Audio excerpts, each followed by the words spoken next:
තමන් ඉස්සෙල්ලා එක වචනයකින් මෙත් කරගන්නවා. මම වෛර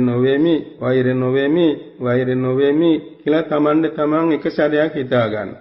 එක වචනයකින්. එහෙම දෙතුන් සැරයක් තමාගෙන එක වචනයකින් මෙත් කරගෙන ඊළඟට තමන්ගේ මෞතුමිය ඉස්සරහා ජීවත් වෙලා ඉන්න ඕනේ. ජීවත් වෙන්න මෞපියන්.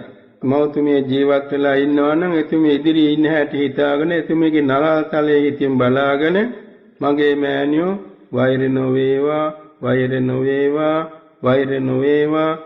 නොවේවා මේ විදිහට සියවර දහස්වර හිතින් කියවන්න ඕන.